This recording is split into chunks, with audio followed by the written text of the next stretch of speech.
Estimados compañeros, muy buenas tardes a todos.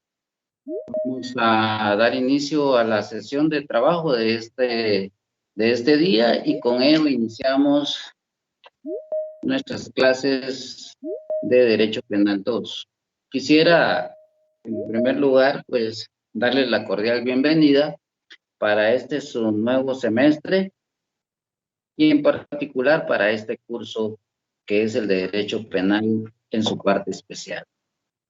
Quisiera pedirles, por favor, que para que tengamos la oportunidad de conocerlos, que abran sus cámaras, por favor, para que de aquí en lo sucesivo trabajemos siempre con las cámaras abiertas, especialmente porque la plataforma no lo permite y especialmente porque es bueno saber con quién estamos hablando. Entonces, yo les rogaría que mantengamos nuestra cámara encendida, por favor. Les rogaría que mantengamos nuestra cámara encendida en el transcurso de todo lo que va a la sección, el horario, justamente porque la idea es que podamos interactuar con ustedes y podamos encontrar en este curso algo que sea realmente más que una transmisión de conocimientos, que sea especialmente una clase más dinámica.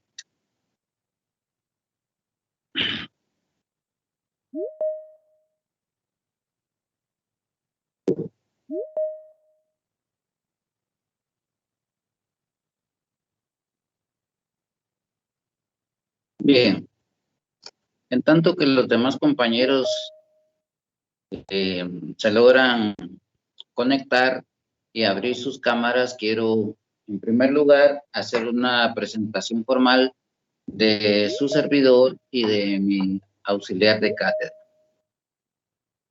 En particular, nuestra auxiliar de cátedra es la profesora Saraí de Paz, que es la encargada directamente de toda la logística, del manejo de la plataforma, de tener comunicación con ustedes, tanto en la plataforma del Classroom, para los efectos de poder, en todo caso, siempre dejarles a ustedes las tareas correspondientes.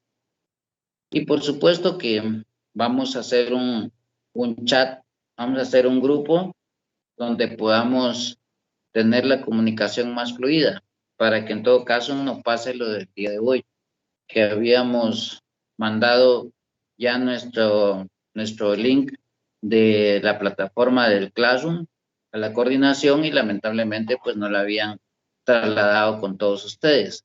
Y esto pues de alguna manera imposibilitó el inicio de la clase, la cual por supuesto gustosamente vamos a tener para ustedes los días martes y jueves a partir de las 2 de la tarde. Vamos a dar inicio siempre a las 2 de la tarde para terminar a las 4:45. Así tienen ustedes un lapso de 15 minutos para descansar y luego enlazarse con el curso de Derecho Civil o el curso que les corresponda en el orden. Entonces, quiero manifestarles de que Belbet Saraí de Paz es nuestra auxiliar de cátedra. Es en demasía una estimada compañera con estudios, con resultados muy aventajados en el área de Derecho Penal y por supuesto que de alguna forma es investigador junior del programa del Instituto de Investigaciones Jurídicas de la Facultad de Derecho de la Universidad de San Carlos. Y por supuesto, una gran compañera en el transcurso directamente de este semestre. Su servidor es quien les habla. Soy profesor de la Facultad de Derecho por oposición desde el año 1994. Quiere decir que a estas alturas tengo 28 años de estar dando clases como profesor titular del curso de Derecho Penal. Déjenme decirles de que desde el momento en que ustedes pasan el segundo semestre y empiezan en el área profesional en el tercer semestre, déjenme decirles de que la mayor, lo ideal sería que todos, pero la mayoría de profesores deben ser profesores especialistas en su rama. A partir del tercer semestre empezamos con la especialidad directamente de nuestra carrera. Es aquí donde le empezamos a sentir el gusto y la pasión por las leyes. En el área de introductoria, ustedes saben de que llevamos las ciencias sociales y por supuesto para algunos, a diferencia de introducción al derecho, pues la mayor parte son clases como sociología, por ejemplo, derechos humanos, etcétera. Pero a partir del tercer semestre ya tenemos las especialidades.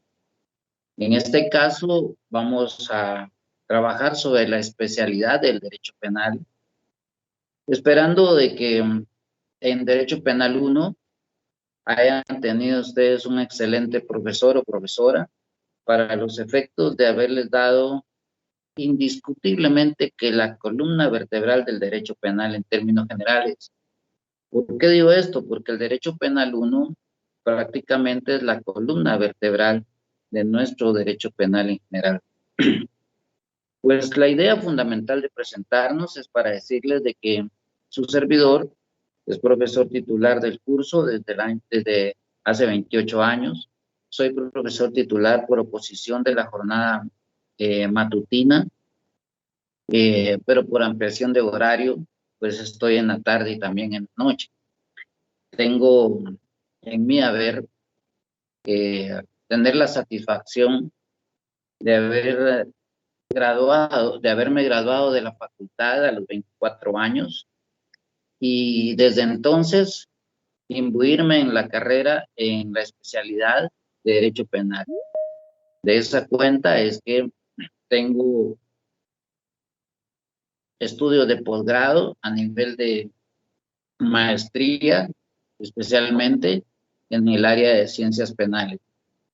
Tengo en ese orden también haber realizado estudios de posgrado a nivel de doctorado.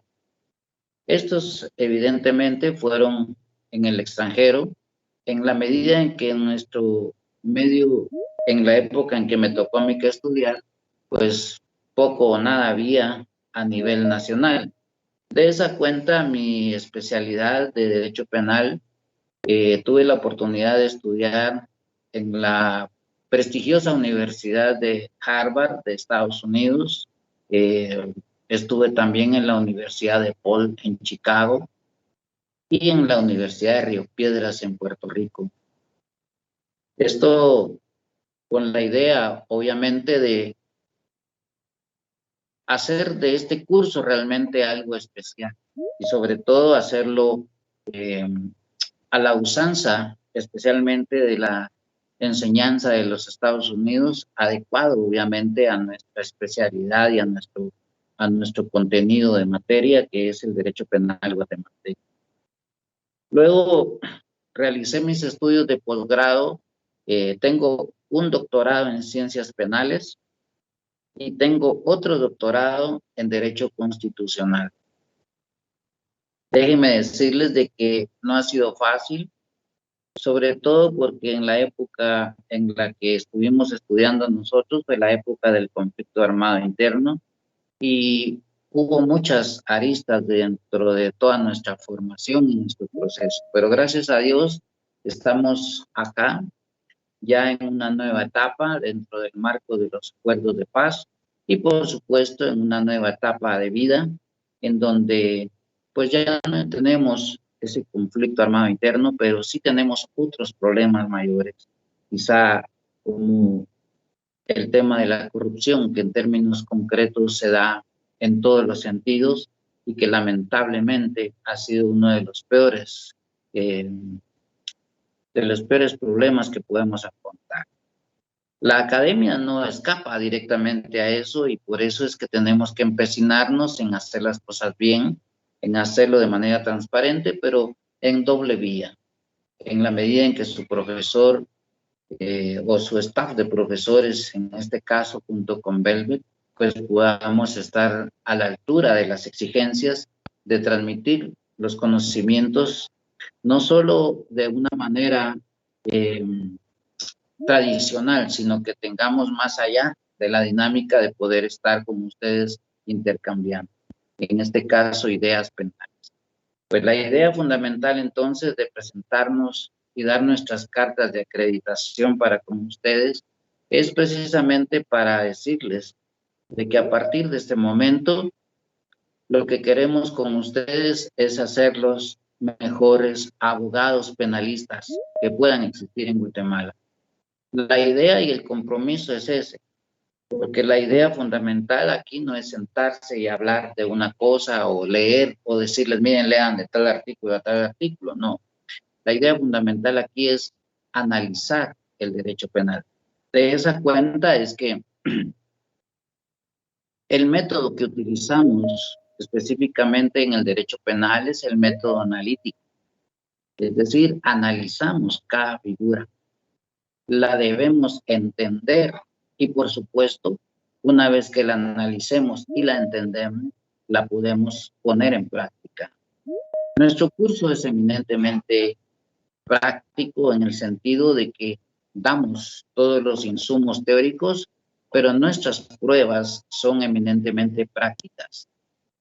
De esa cuenta es que quiero hacer énfasis en nuestro primer examen parcial, será de 30 puntos y nuestra forma de evaluación será a través de los casos hipotéticos y por supuesto para la resolución de los mismos, ustedes pueden consultar sus leyes, pueden consultar sus textos, pueden consultar las clases si las graban, pueden consultar todo lo que tengan a su alcance para resolver los exámenes. De más está decirles de que el examen, así como se está haciendo actualmente, pues es importante que se haga a nivel de individualidad en la medida en que querramos verdaderamente aprender el derecho penal. Por supuesto que habrá en una parte, como en el segundo examen parcial, por ejemplo, donde por los 40 puntos que tenemos en juego, pues tengamos la oportunidad de dejar un trabajo también donde haya la transcripción de algunos artículos del Código Penal con su definición legal, pero también con sus elementos característicos. Y por supuesto que la idea fundamental es que a través de ese trabajo que es manual, es decir, no es a computadora, sino que es a mano y se entrega de manera virtual, si en todo caso las circunstancias no lo permiten, hacerlo de manera presencial. Pero la idea fundamental aquí es que ustedes hagan sus trabajos, hagan las tareas que nosotros dejemos para el acumulado de puntos. Pero la idea fundamental es que discutamos acá en la clase y por eso los invito siempre a que abran su cámara, de que tengamos la oportunidad de ver, así como ahorita estoy viendo a Sergio, por ejemplo, a Catherine, a Karen, a Alejandro, a Carmen, a Adriana, a Marc, de los que logro ver aquí en este momento. Y por supuesto que darles la cordial bienvenida a todos los demás compañeros. Pero sí les digo algo. Esta clase no se trata nada más de que yo me siente aquí o me pare a hablar 2 horas o 1 hora y media, qué sé yo, sino que en la medida en que vayamos avanzando y si ustedes van teniendo dudas, por supuesto que ustedes pueden intervenir y pedirme por favor que aclare tal duda. Esa es la obligación mía, porque la idea es que cuando nosotros tengamos nuestra clase de Derecho Penal y terminemos nuestra sesión de trabajo, terminemos mejor que como empezamos. Es decir, que la idea y el compromiso es enseñarles el derecho penal, pero enseñárselos como debe ser. Y así entonces, yo les digo con toda honestidad que vamos a ir avanzando. Conmigo les advierto una cuestión. Necesito que tengan sus textos a la mano. Yo les recomiendo el texto de Derecho Penal guatemalteco del doctor de Matabela y del doctor de León Velasco. Ese texto se llama Derecho Penal guatemalteco, trae 2 tomos. El tomo 1, que tiene toda la parte general, que fue lo que ustedes vieron en el semestre pasado, que es Derecho Penal 1, y luego el Derecho Penal 2, que tiene la parte especial, junto incluso con el Derecho Penal 3, incluso hasta el libro tercero, que es lo relativo a las faltas. Entonces, aquí la idea es que ustedes tengan su texto, de que vayamos viendo conforme el contenido del programa. Por eso les invito también a que descarguen su programa, que lo impriman y lo tengan a la par, porque les sugiero que vayan checando los puntos que vamos avanzando, porque la idea fundamental es que desarrollemos el texto, desarrollemos el curso conforme nuestro programa, conforme nuestro texto y conforme nuestro código penal. De esa cuenta tendremos el orden adecuado, el orden pedagógico para poder saber de qué estamos hablando en cada sesión.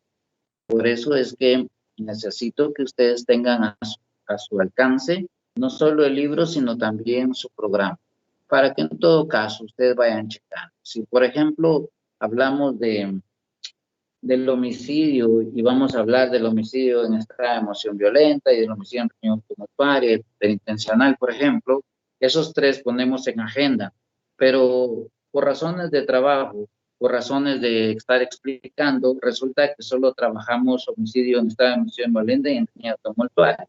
Entonces, nos queda pendiente, por ejemplo, el delito de riña tumultuaria. Ustedes ya saben que en la próxima sesión seguimos en el orden, ¿ya? Con los delitos, para que en todo caso no tengamos que perdernos o estar adivinando qué es lo que estamos viendo el día de hoy, sino que siempre vamos a tener una agenda, la cual vamos a respetar punto por punto. Aquí no se va a evaluar nada que no se enseñe, aquí no se va a discutir nada que no se analice directamente en cada una de las sesiones. Así es que la dinámica es esa, siempre vamos a tener una agenda, la cual vamos obviamente a tener entre nosotros para que podamos igualmente poder en todo caso analizar y saber qué es lo que estamos hablando. Pero sí me interesa mucho en este caso escucharlos un poquito en relación también a cómo fue su derecho penal 1, cuál es la experiencia que tienen ustedes en penal 1, quién fue su profesor o profesora, y en todo caso, del 1 al 10, ¿cuánto creen saber ustedes de derecho penal 1? Así es que los dejo en el uso de la palabra, bienvenidos, por supuesto, en relación a ese interrogante, tienen el uso de la palabra.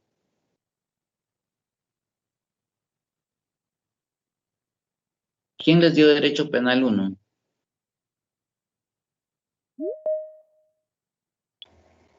Alain Morales.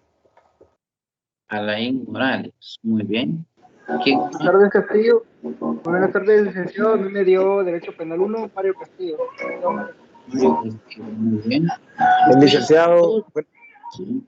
perdón, buenas tardes. A nosotros en la sección K del año pasado nos dio, perdón, el semestre pasado nos dio la magistrada Blanca Alfaro. Muy bien. Buenas tardes, licenciado. A mí el semestre pasado me dio Derecho Penal 1 el licenciado Alain Morales también. Muy bien. Muy bien. ¿Alguien más? Creo que todos son de la tarde, ¿va? O estuvieron en la I, o estuvieron en la J, o estuvieron en la K, ¿verdad? Eso es lo que yo entiendo ahorita. ¿Sí? Muy bien. Entonces, ahora la pregunta es, ¿cuántos saben ustedes de penal 1, del 1 al 10? ¿Cuánto creen saber? ¿Cuánto creen ustedes tener asimilado?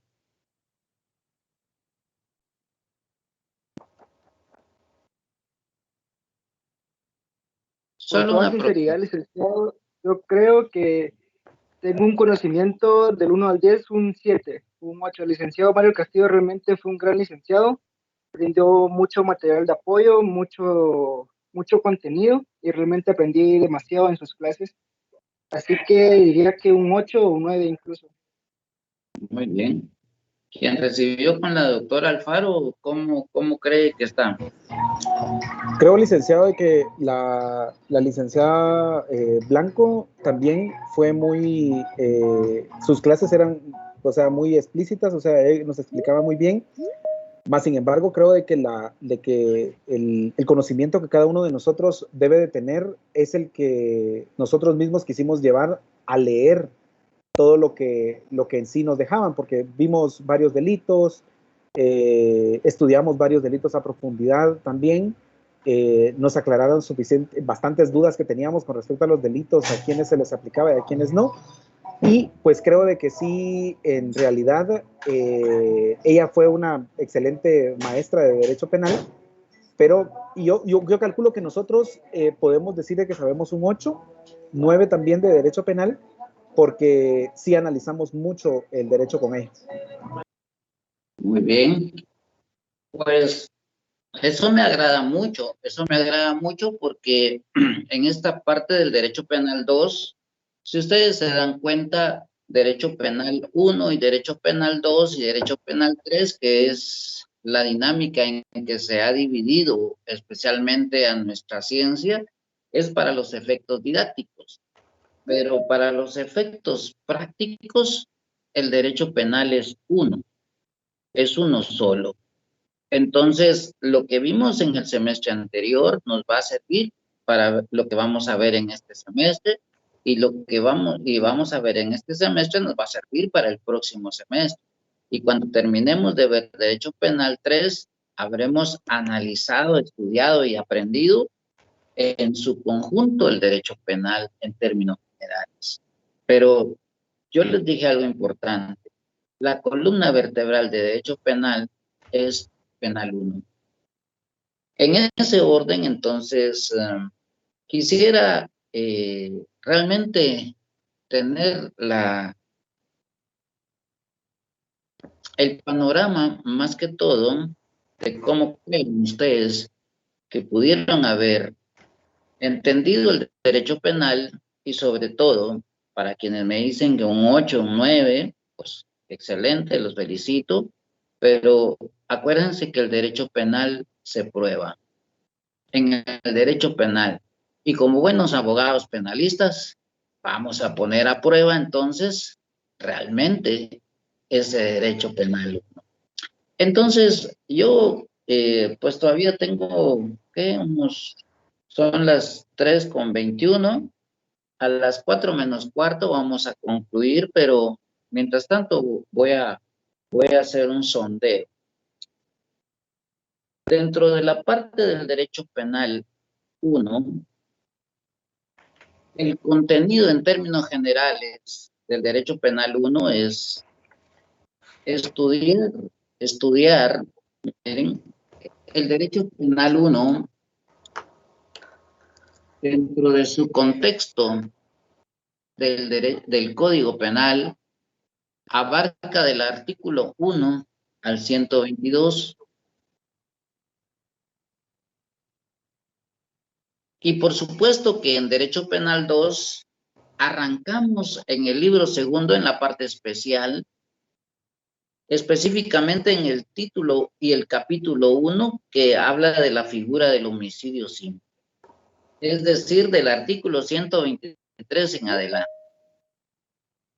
Y por supuesto que la idea fundamental aquí es que nosotros, antes de pasar al Derecho Penal 2, tengamos bien claro qué es el Derecho Penal 1. Y por eso es que les hacía esa pregunta. Por supuesto, y entiendo que las metodologías de los distintos profesores son totalmente y diametralmente opuestas posiblemente, pero al final de cuentas, se enseñe como se enseñe, el derecho penal es uno. Así es que el derecho penal tiene como contenido en términos generales estudiar en el derecho penal 1 todo lo relativo a fines y principios que conciernen específicamente a el estudio de la ciencia del derecho penal, el estudio del delincuente, de la participación del sujeto en el delito, del delito en sí y de las penas y medidas de seguridad.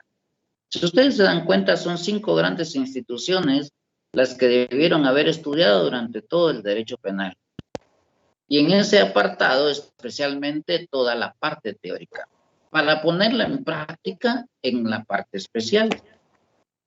Y así, por supuesto, empezaríamos hablando de la ciencia del derecho penal.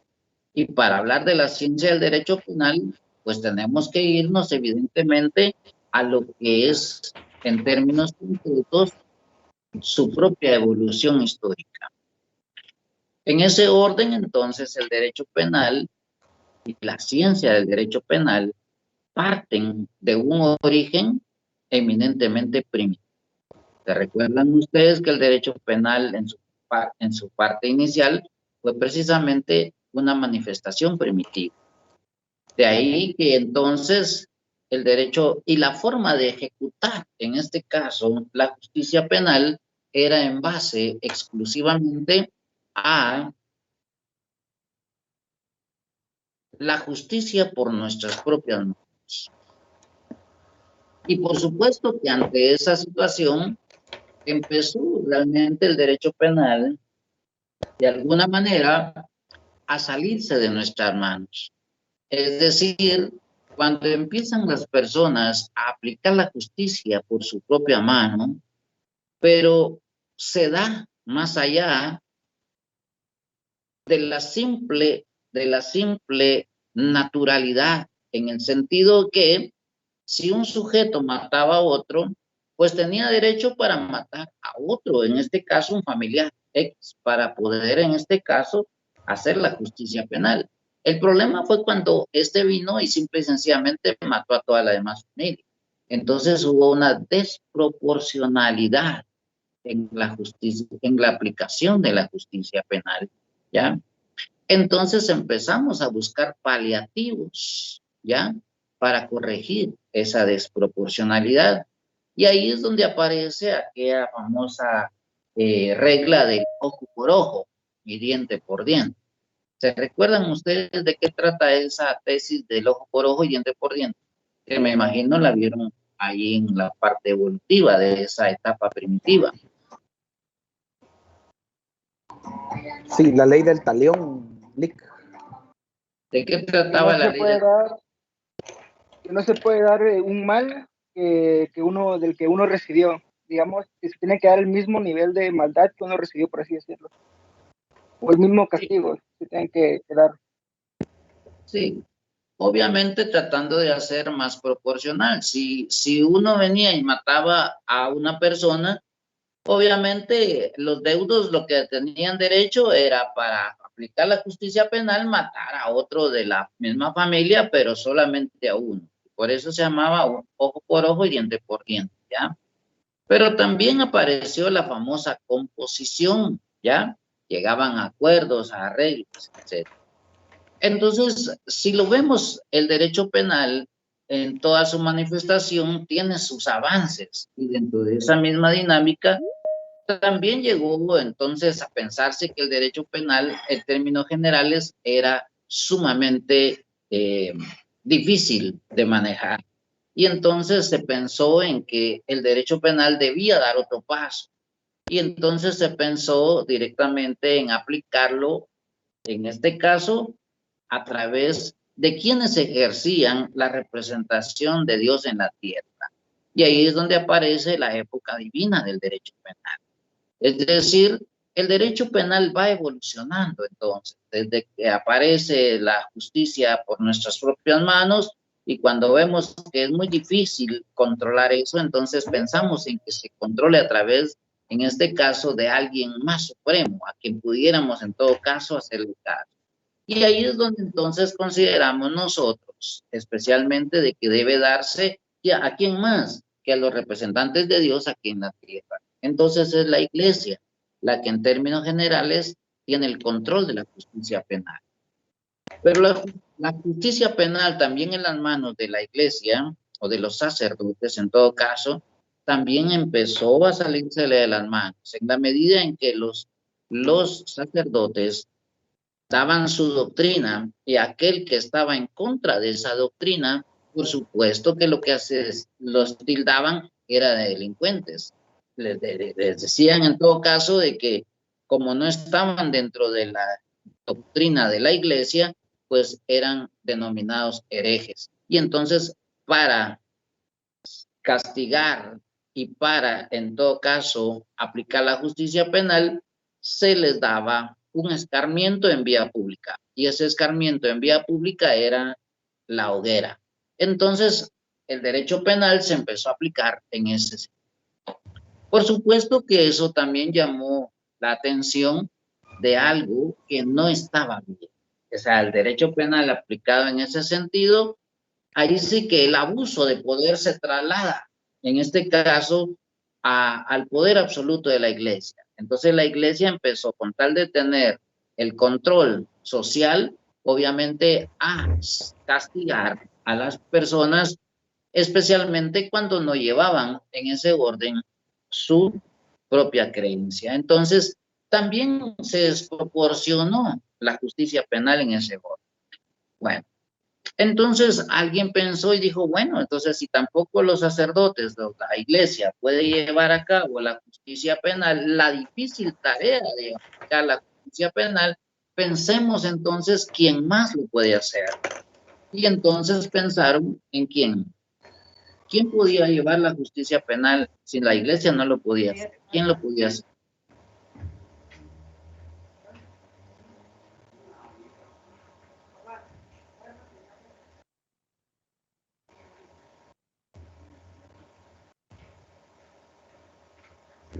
De la etapa primitiva pasamos a la etapa divina. Y de la etapa divina, ¿cuál pasamos?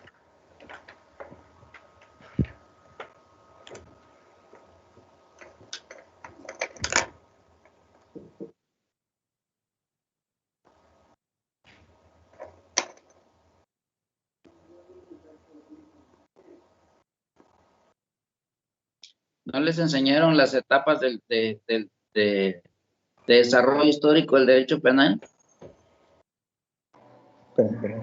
Bien, Lick, hablaron de la escuela, de las escuelas del derecho. Sí nos hablaron de las escuelas del derecho. Sí, no, pero eso es posterior, eso es posterior. Yo estoy hablando del desarrollo, No, no tenía idea. historia ¿Qué del necesitas? derecho penal. Acuérdense que una de las grandes cosas que había que hacer en derecho penal era estudiar la ciencia del derecho penal. Entonces había que estudiar la evolución histórica. Y dentro de la evolución histórica estaba obviamente la etapa primitiva, la etapa divina, ¿y cuál venía otra? Si no mal recuerdo, yo licenciado de la venganza pública, que es representado por el Estado. Ah, bueno, entonces ahí aparece la otra etapa, la etapa pública, ya la etapa de la venganza pública. Pero, ¿a qué se refería cuando hablaban de la forma pública? Cuando referían a la forma pública, hablaron de la primera manifestación de lo que se conoció como Estado, ¿ya? Y ese Estado no era más que representado por ¿quién? Por el monarca. Entonces, la etapa pública en su manifestación inicial fue a través de una monarquía. Es decir, el rey era el Estado.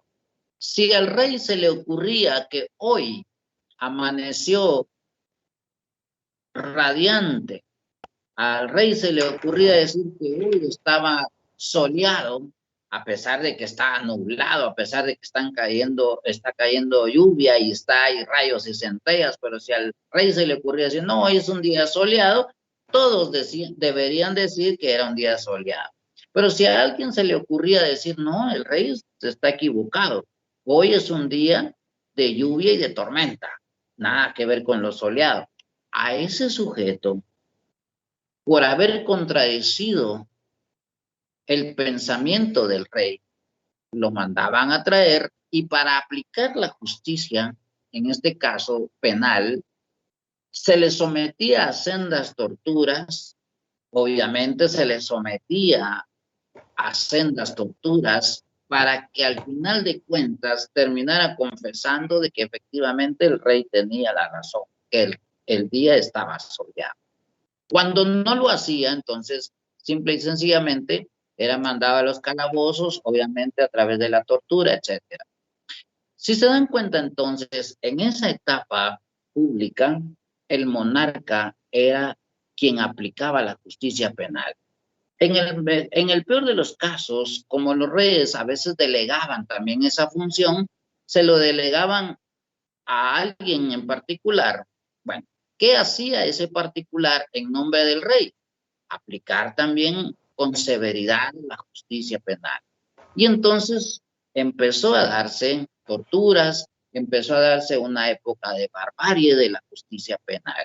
Tanto así, que aparece entonces el divino Marqués de Beccaria y empieza a husmear en todos los palacios, empieza a husmear en todos los lugares destinados a la tortura y empieza a anotar las formas de cómo se aplicaban las torturas a manera de conseguir, en este caso, la confesión.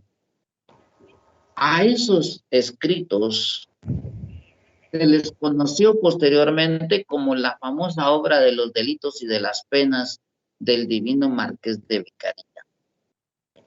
Ese fue el punto de partida para pasar a la etapa siguiente, que fue la etapa del iluminismo, la etapa del periodo humanitario, donde justamente se llama iluminismo porque empieza a iluminar las mentes de los monarcas, de los reyes, de la forma en cómo ellos aplicaban la justicia penal o quienes habían delegado para la aplicación de la justicia penal. Y entonces se empieza a iluminar en la mente de los monarcas o de quienes aplicaban la justicia penal para hacerles ver y entender que lo que estaban haciendo no era lo correcto. Era una típica violación a los derechos humanos, una típica violación especialmente porque a base de torturas se obligaba a las personas a confesar.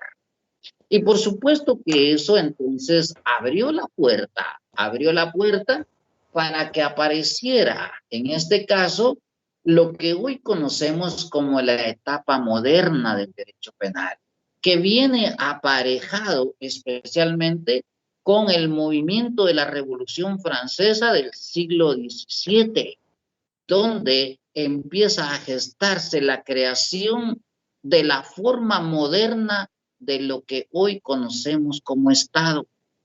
Se deja por un lado la figura monárquica y nace la forma moderna del Estado, es decir, con la división de sus tres poderes: el poder ejecutivo, el poder legislativo y el poder ¿qué? Judicial. Entonces, ese movimiento de la Revolución Francesa trae como consecuencia una revolución en la aplicación de la justicia penal. ¿Qué es lo que hace?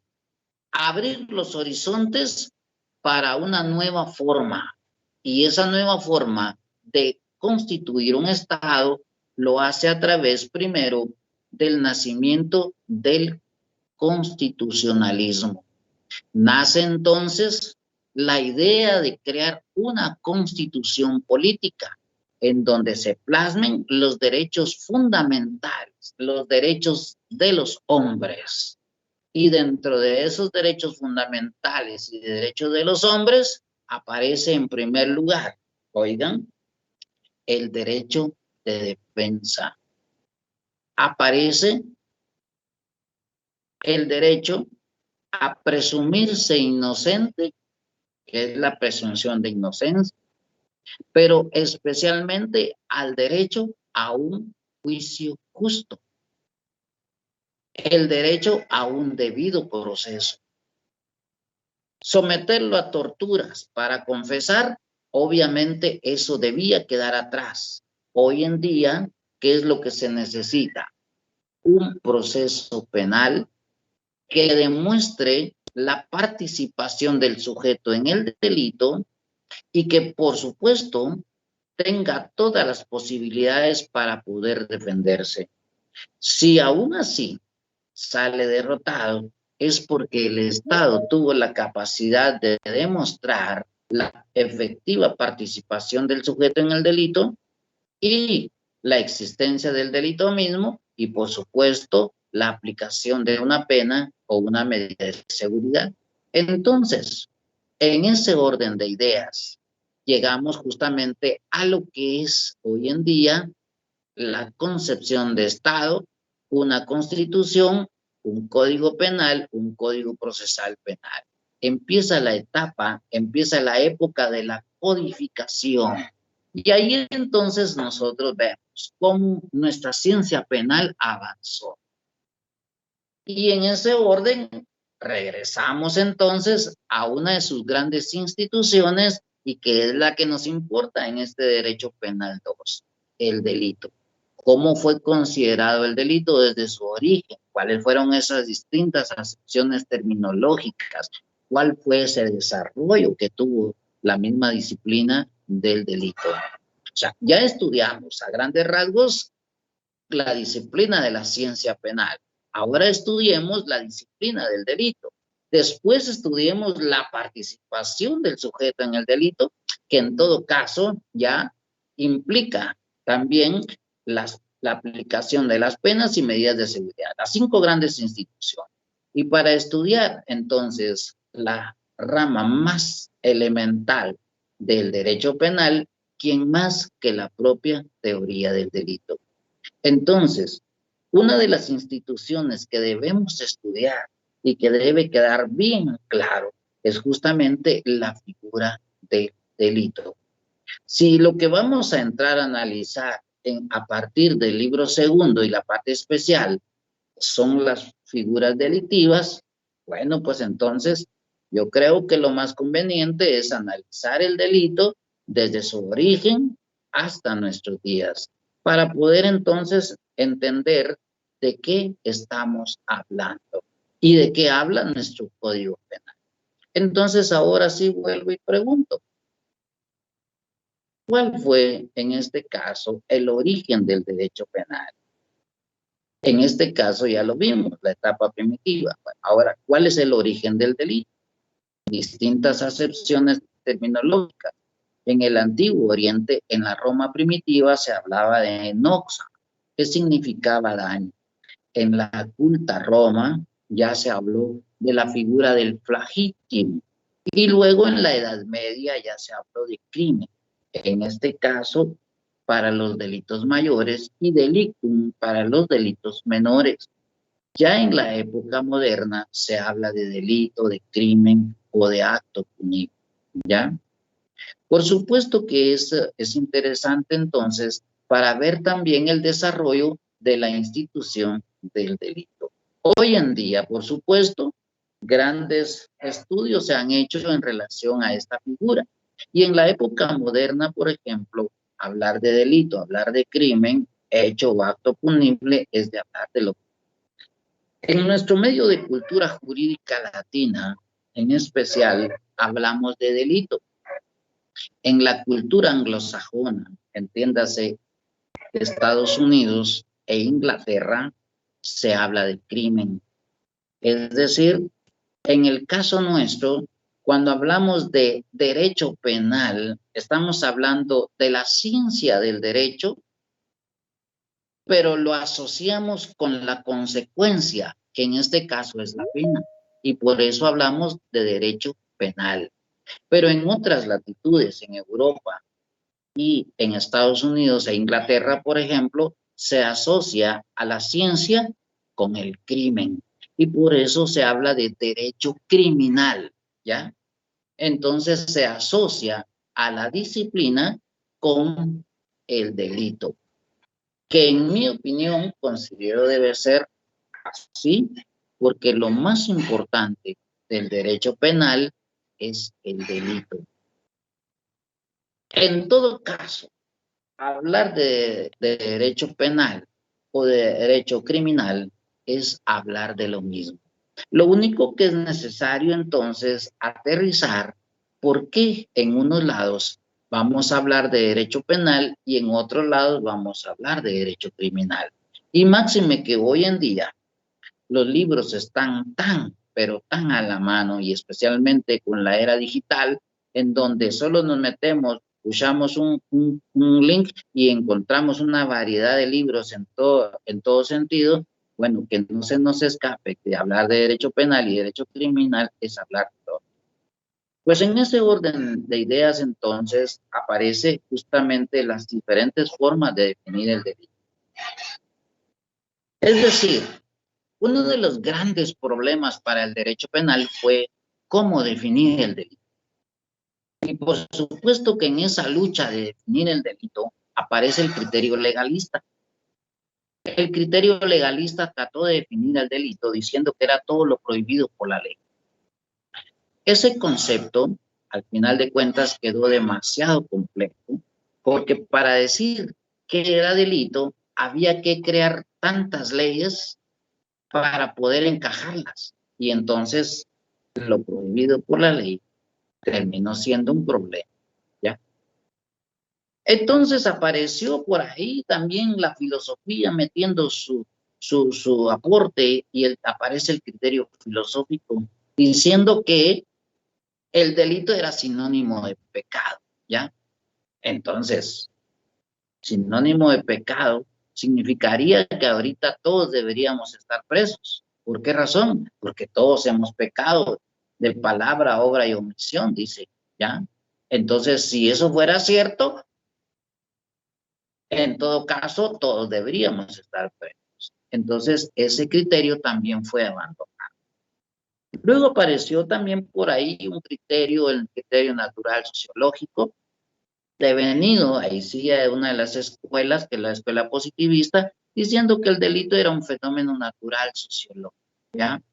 En este caso, miremos cuántos de los estudiantes han querido ingresar a la universidad este año y cuántos no pudieron hacer. En ese orden de ideas, el criterio fenómeno natural sociológico dice entonces de que aquellos que logran las oportunidades para poder avanzar en la vida serán los triunfadores y los que no, pues se quedarán simplemente a merced de poder delinquir, porque en un momento dado, tanto uno como el otro tienen necesidad, por ejemplo, de una vivienda. Mientras que el que estudia puede comprarla, porque ni modo, tiene mejor poder adquisitivo, aquel que no lo logra y que al final de cuentas lo único que hace entonces es invadir, por ejemplo, un terreno para poder conseguir el mismo objetivo, la vivienda. Entonces, el criterio fenómeno natural sociológico prácticamente dice que es la misma sociedad la que tiene la responsabilidad en cuanto a que nazca el delito o el delincuente, en términos generales. Bueno, pero hasta ahí entonces aparece la discusión y efectivamente ahí, en ese orden de ideas, sí aparecen entonces los distintos movimientos de cómo fue dándose la figura del delito. Y ahí sí ya entran las escuelas del derecho penal, que en términos generales fueron un conjunto de doctrinas y principios que a través de un método, ¿qué era lo que hacían? Estudiar el objeto, en este caso, de la investigación de la filosofía del derecho penal, la existencia del derecho penal, la legitimidad del jus puniendi, qué tan legítimo es el Estado para sancionar, la naturaleza del delito, de dónde deviene realmente y cuáles son los fines del delito. Entonces ahí en ese orden ya aparecen las tres grandes escuelas, la escuela clásica, la positivista y por supuesto entre ellas las escuelas intermedias. Veamos entonces a grandes rasgos qué decía en términos generales la escuela clásica respecto al delito. Decía que era un ente jurídico, una simple reacción fría a la ley del Estado. Y por supuesto no ahondó más en la medida en que empezó evidentemente a manifestarse en ese orden. Bueno, la escuela positivista, que era la contraria a la escuela clásica, acuérdense que la escuela clásica, por eso se llama clásica, porque cuando estudia el derecho penal, en términos generales, obviamente con Francisco Carrara al frente, empieza a estudiar a la ciencia del derecho penal en términos generales, diciendo que el derecho penal es una ciencia jurídica, que el método propio para estudiar el derecho penal es el método racional en este caso. Y con relación especialmente al delincuente, hablaron simple y sencillamente que era responsable por ser el autor del delito. La imputabilidad moral y el libre albedrío eran la base de la responsabilidad penal. Y obviamente en relación a la pena dijeron que era un mal a través del cual se realiza la tutela jurídica. Pero con relación al delito, dijeron que si la disciplina era una ciencia jurídica, evidentemente que el delito era una consecuencia y por lo tanto lo consideraron un ente jurídico. La escuela positivista, que era lo contrario a la escuela clásica, en este caso con Lombroso, Garófalo y Enrico Ferri como sus máximos exponentes, dijeron en relación al delito que era un fenómeno natural sociológico, tal como lo habíamos dicho. Bueno, los pensamientos entonces de uno y otro crearon confusión. Los seguidores de la escuela clásica empezaron a creer en los postulados de la escuela positivista. Obviamente la escuela positivista con Enrico Ferri al frente se manifestaba evidentemente con una tendencia distinta a la corriente clásica, tanto así que consideraron a la disciplina del derecho penal como una simple rama de la sociología criminal. Obviamente, bajo ese concepto, el método que ellos utilizaron, si los clásicos utilizaron el racional especulativo, ellos utilizaron el de observación experimental.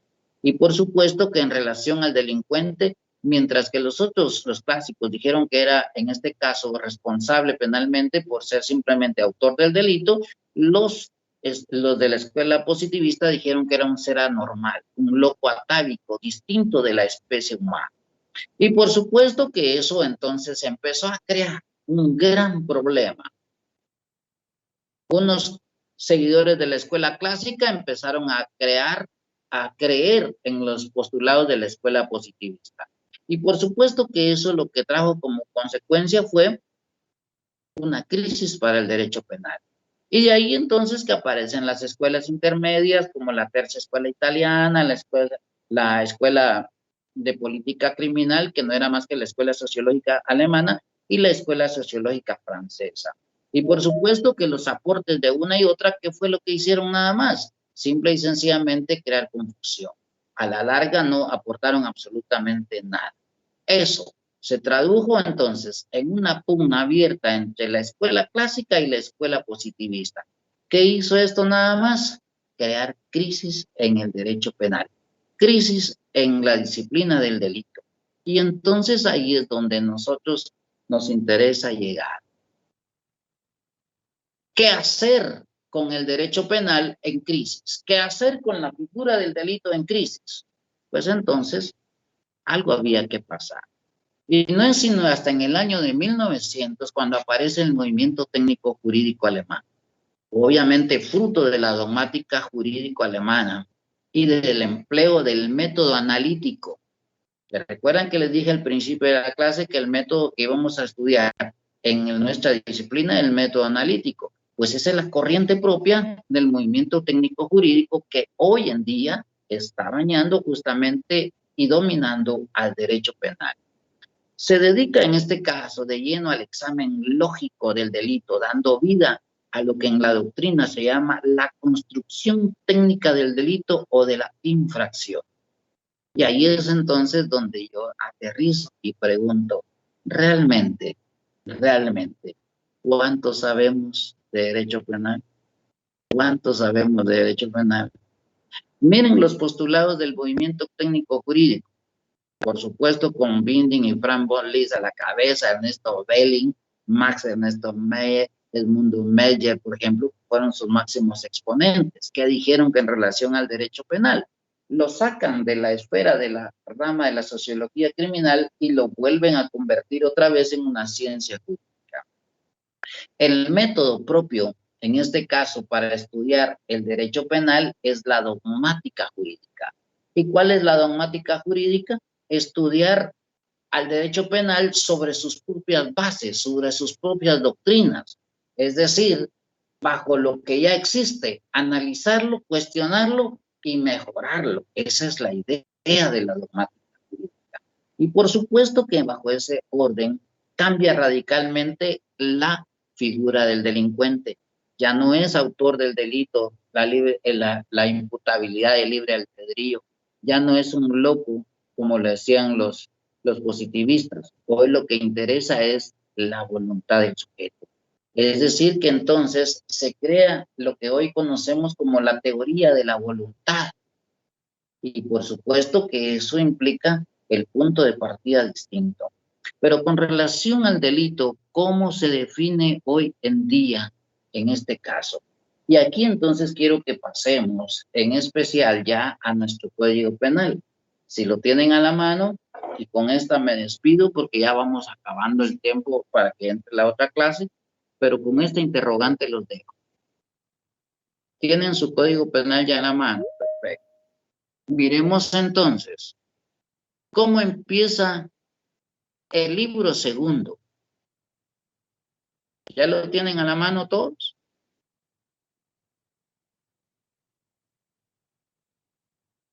Si ya lo tienen a la mano, solo enséñenlo, así como lo tengo yo, para que ya tengamos la opción. Y vayámonos directamente al libro segundo. Ahí dice, libro segundo, parte especial, título 1, de los delitos contra la vida y la integridad de la persona. Capítulo 1, y empieza del homicidio simple, artículo 123. ¿Estoy en lo correcto? Sí, licenciado. Ok.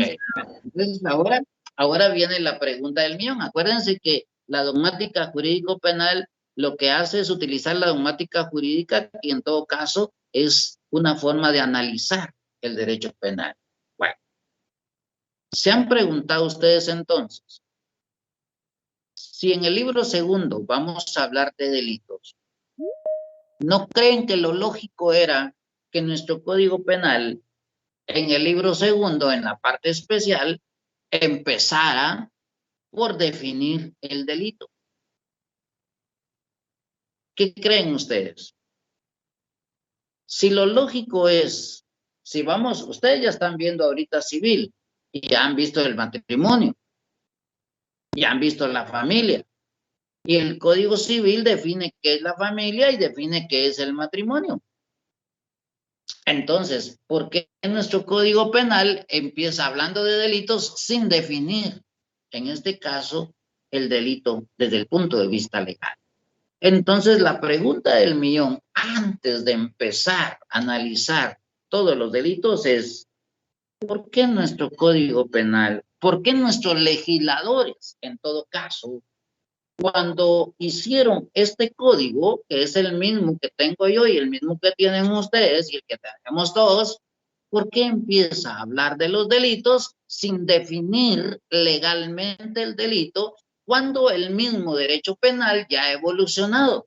Cuando la misma institución del delito ya ha evolucionado hasta nuestros días. ¿Por qué nuestro legislador no definió el delito?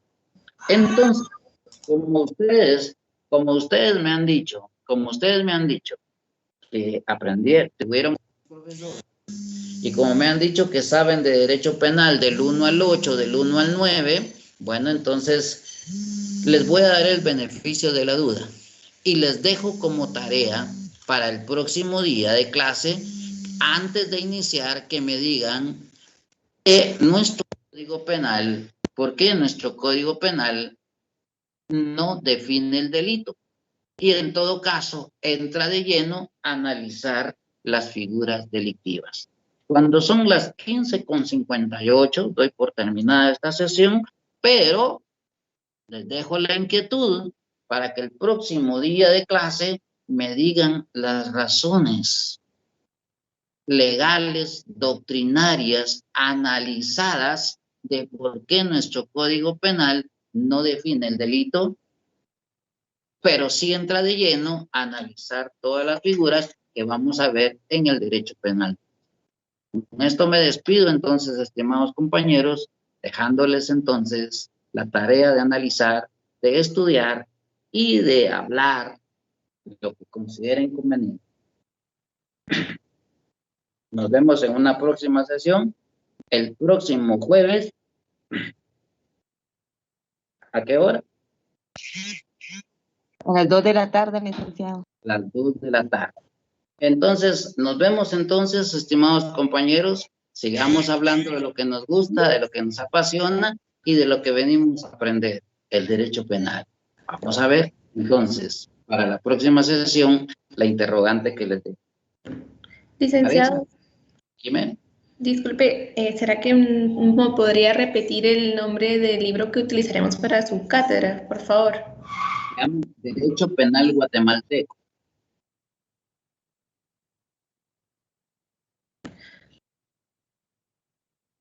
Derecho Penal Guatemalteco del doctor de Mata Vela y de León Velasco. Muchas gracias, licenciado. Bueno, estimados amigos, muchísimas gracias. Fue un gran gusto, un gran placer poder estar con ustedes el día de hoy.